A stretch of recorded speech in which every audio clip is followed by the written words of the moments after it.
African slaves were introduced to the West Indies in the 16th century by the Spanish. Slave ships began entry into the Bahamas after the settlement of the Loyalists in 1783. Few slave ships came to the Bahamas, so most of the slaves were bought from Bermuda and Jamaica. The actual treatment of individual slaves heavily depended on the owners. The general belief is that slaves in the Bahamas were treated better than other slaves in the Caribbean. No form of treatment compensated for the loss of freedom. The number of recorded slave revolts in the Bahamas is quite small, the first being recorded in Abaco, 1718.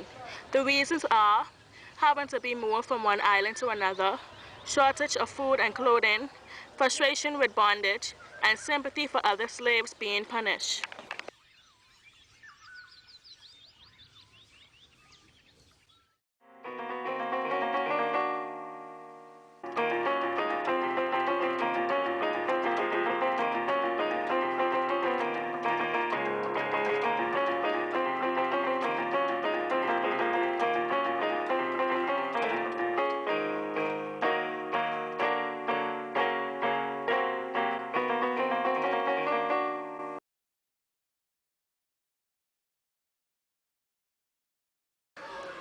Another account of a slave rebellion occurred on the Farquharson's plantation on Watlin's Island. The incident occurred between James, Farquharson's son, and a slave named Alec. Alec opposed the poor treatment of his wife and brother. His brazen effects was resented by James, and he began beating Alec. When then retaliated, and he had to be stopped by another slave. A rebellion consisting of 55 of the slaves, who emphasized with Alec, ensued, and muting continued through the next day, filled with slaves armed with clubs and sticks.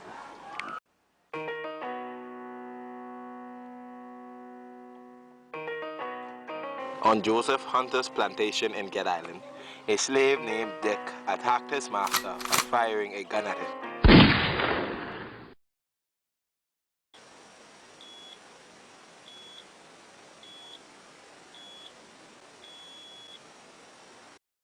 Consequently, he was hanged. However, the 6 other slaves who supported his efforts were allowed to go free. The governor feared that punishing all the slaves would result in a full-scale revolt on the island.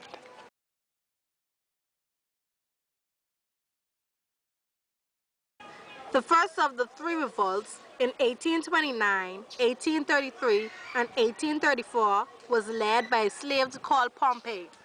Some slaves had been notified that they would be moving to Cat Island within 2 weeks. This time was insufficient for them to sell their cattle, and they could not be transported with them, nor reap their recently planted crops.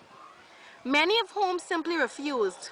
44 slaves hid into the bushes for 5 weeks, and they stole the master's boat, which they took to Nassau to complain to the governor.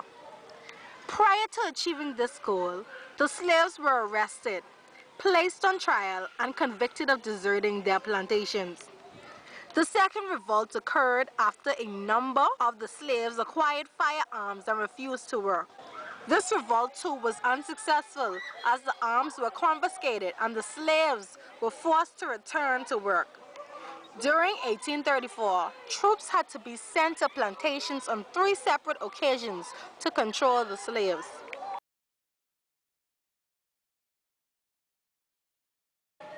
In 1833, on the plantation of William Johnson, several slaves were informed that they were free and as a result refused to work. A group of about 20 men had to send to the island to discipline the slaves and to maintain order.